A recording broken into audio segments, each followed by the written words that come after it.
Good day, everyone. Today, we will discuss about the philosophical thoughts on education. This is the first topic in the subject The Teacher and the Community, School Culture and Organizational Leadership. This lesson focused on the philosophical thoughts on education. What and how should we teach for the socialization of the individual or the learner?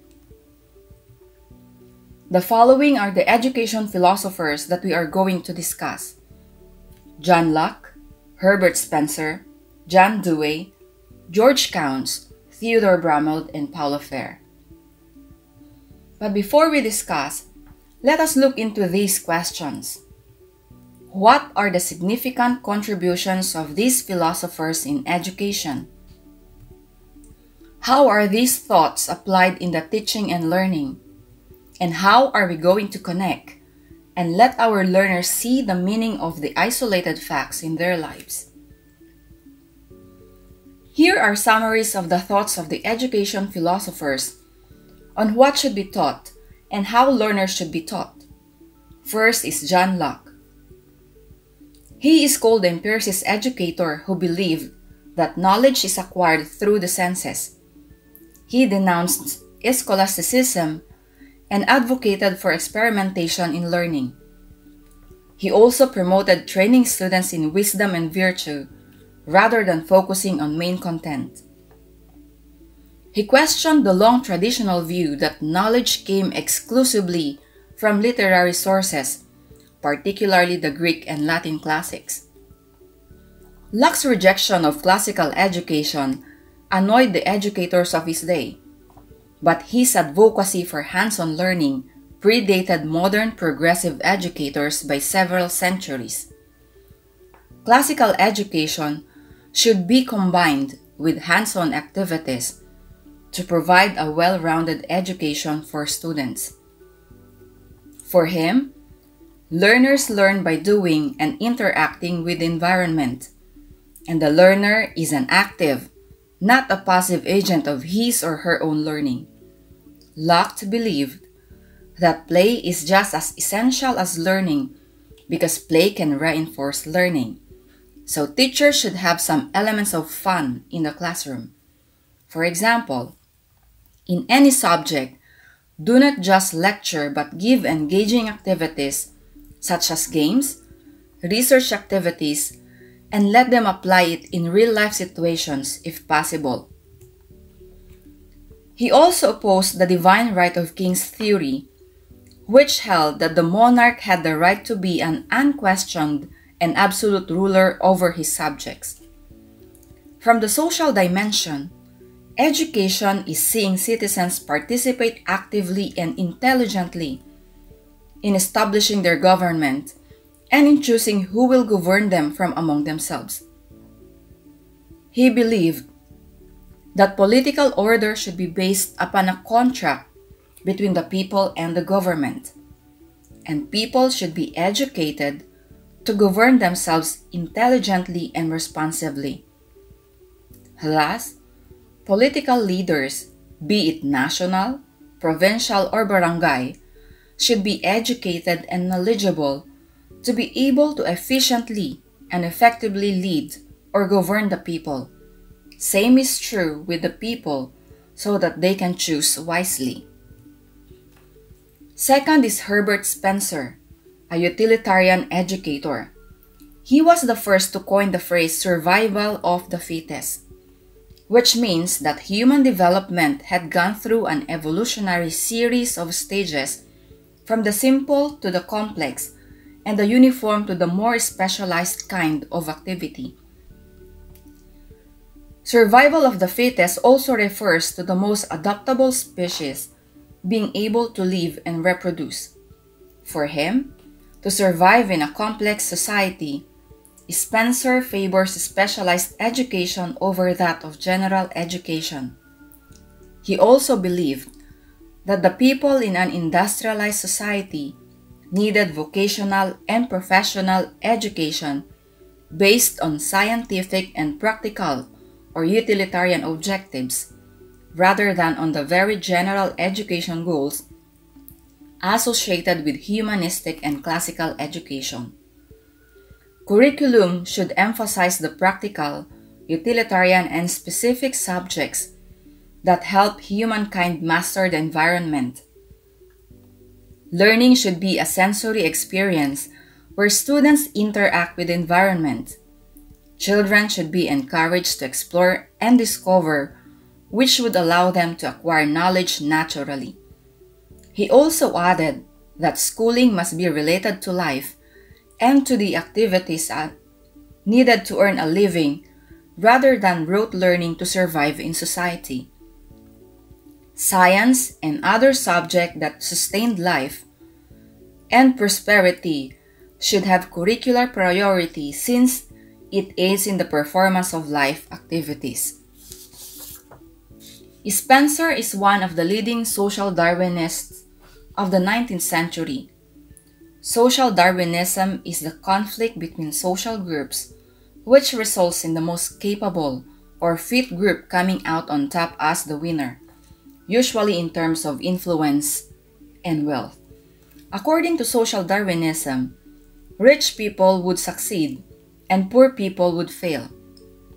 He was convinced that the fittest survives and so encouraged individual competition.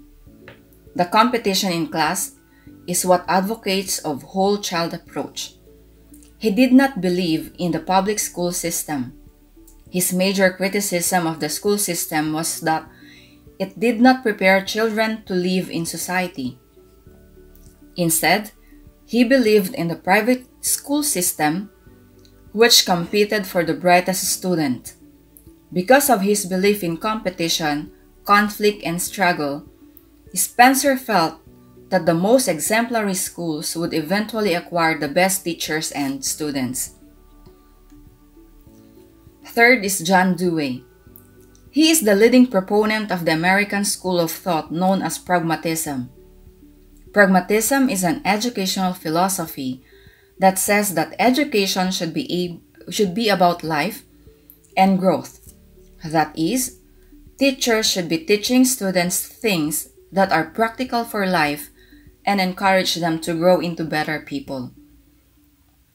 The idea of practical learning is that education should apply to the real world. For example, if the teacher is teaching students who live in an urban area, there might not be much practical application for them to learn about agricultural science. Or if she's teaching at a school for children of farmers, there might be little need for her to teach art history. Education is a social process, and so school is intimately related to the society that it serves. The school is a special environment established by members of society for the purpose of simplifying, purifying, and integrating the social experience of the group so that it can be understood, examined, and used by its children. The children are brought to participate in the society. They actively explore their environment and gain control over it. They learn based on experiences and use of scientific method. The sole purpose of education is to continue to the personal and social growth of individuals. The steps of the scientific or reflective method, which are extremely important in Dewey's educational theory, are as follows. The learner has a genuine situation of experience, involvement in an activity in which he or she is interested. Within this experience, the learner has a genuine problem that stimulates thinking. The learner possesses the information or does research to acquire the information needed to solve the problem. The learner develops possible and tentative solutions that may solve the problem. The learner tests the solutions by applying them to the problem. In this way, one discovers their validity of oneself. The fund of knowledge of the human race, ideas, discoveries, and inventions was to be used as the material for dealing with problems. This accumulated wisdom of cultural heritage has to be tested. If it serves human purposes, it becomes part of a reconstructed experience. This means that the ideal learner for Dewey is not just one who can learn by doing. Example, conduct an experiment, but one who can connect accumulated wisdom of the past to the present. The school is social, scientific, and democratic. The school introduces children to society and their heritage. The school as a miniature society is a means of bringing children into social participation. Education is a social activity, and the school is a social agency that helps shape human character and behavior. The school is scientific in the sense that it is a social laboratory in which children and youth could test their ideas and values. In here, the learner acquires the disposition and procedures associated with scientific or reflective thinking and acting. The school is democratic because the learner is free to test all ideas, beliefs, and values. Cultural heritage, customs, and institutions are all subject to critical inquiry, investigation, and reconstruction. Schools are for the people and by the people. Schools are democratic institutions where everyone, regardless of age, ethnicity, social status, is welcome and is encouraged to participate in the democratic process of decision-making. Learners and stakeholders practice and experience democracy in schools. Values are relative, but sharing, cooperation, and democracy are significant human values that should be encouraged by schools. The fifth is George Kant. He is a progressive educator, sociologist, and political activist. He recognized that education was the means of preparing people for creating this new social order. He believed that systems must be changed to overcome oppression and improve human conditions. He challenged teachers and teacher educators to use school as a means for critiquing and transforming the social order. Perhaps best known for his controversial pamphlet, Dare the School Build a New Social Order? Kant authored scores of scholarly works that advanced the social study of education and emphasized teaching as a moral and political enterprise. Kant's educational philosophy was also an outgrowth of John Dewey's philosophy. Both men believe in the enormous potential of education to improve society, and that schools should reflect life rather than be isolated from it. But unlike Dewey's public and its problems, much of Kant's writing suggests a plan of action in the use of schools to fashion a new social order. Most progressive education programs have these qualities in common: emphasis on learning by doing, hands-on projects, expeditionary learning, experiential learning, integrated curriculum focused on thematic units, integration of entrepreneurship into education, strong emphasis on problem solving and critical thinking, group work and development of social skills, understanding and action as the goals of learning as opposed to rote knowledge, collaborative and cooperative learning projects, education for social responsibility and democracy, highly personalized education accounting for each individual's personal goals, integration of community service and service learning projects into the daily curriculum, selection of subject content by looking forward to ask what skills will be needed in future society,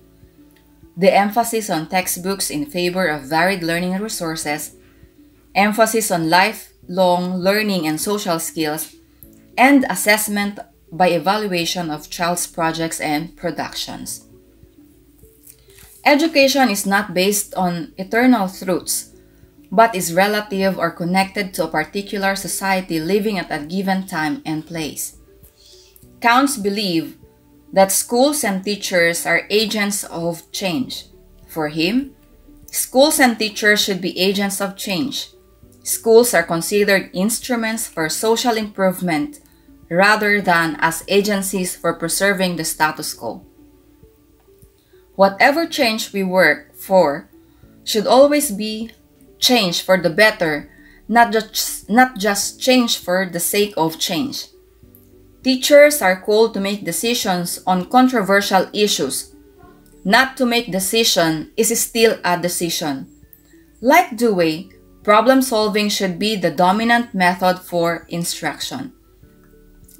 Kant also asserts that there is a cultural lag between material progress and social institutions and ethical values. Material progress of humankind is very evident, but moral and ethical development seem to have lagged. A friend once wrote, "The Egyptians had their horses, modern man has his jets, but today, it is still the same moral problems that plague humankind." Indeed, with science and technology, we have become very powerful and yet powerless. We have several diseases and even postponed death for many. We have conquered aging, the planets, the seas, but we have not conquered ourselves. Six is Theodor Brummelt. He was the founder of social reconstructionism in reaction against the realities of World War II. Social reconstructionism is a philosophy that emphasizes the addressing of social questions and a quest to create a better society and worldwide democracy. Reconstructionist educators focused on a curriculum that highlights social reform as the aim of education. For social reconstructionists and critical theorists, curriculum focuses on student experience and taking social action on real problems such as violence, hunger, international terrorism, inflation, and inequality. Strategies for dealing with controversial issues, particularly in social studies and literature, inquiry, dialogue, and multiple perspectives are the focus. Community-based learning and bringing the world into the classroom are also strategies. Theodor Brummelt recognized the potential for either human annihilation through technology and human cruelty, or the capacity to create a beneficent society using technology and human compassion. Technology is beneficial to human race, but it can also harm or even end human race if not properly used.